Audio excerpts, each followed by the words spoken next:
Okay, I promised you that I would put some revision stuff up for your chemistry test coming up, and for those of you who've missed any lessons as we've been going through this. So the first thing we started looking at was your atomic structure. Okay, so what we need to make sure that we know is that inside our atom we have got a nucleus, and inside the nucleus we find two subatomic particles. So we find protons and we find neutrons, okay, and they both live inside the nucleus. Our protons have a positive charge and our neutrons are, as the name suggests, neutral. So they have no charge at all. Okay, so charge is 0. Outside of our nucleus we have electrons, and they live orbiting around these protons and neutrons inside the nucleus. Our electrons have a negative charge, okay, and they live on the outside.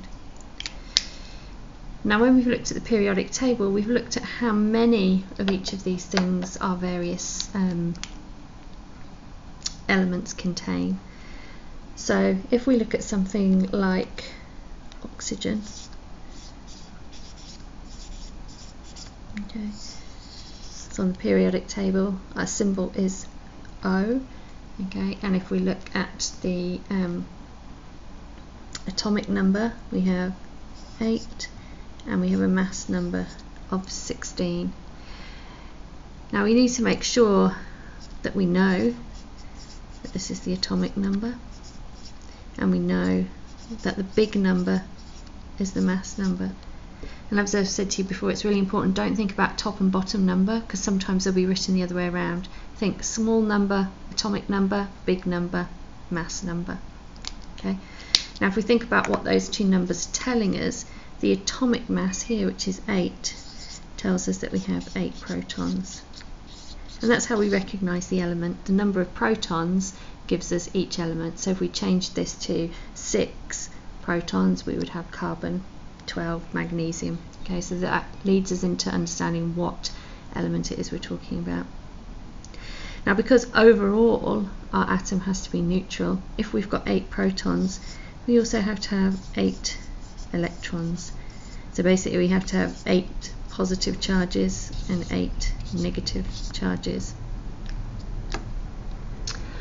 So our atomic number tells us the number of protons in the nucleus. It also tells us how many electrons are orbiting around the outside of our nucleus. If we want to find out how many protons there are, we get this from our mass number. Okay, so if we do mass number minus atomic number, so in this case 16 minus 8, that will tell us how many neutrons there are. So in this case there are 8 neutrons. So basically our mass number tells us everything that is inside the nucleus. Okay, so it tells us how many protons and how many neutrons there are added together. So the number of things in the nucleus.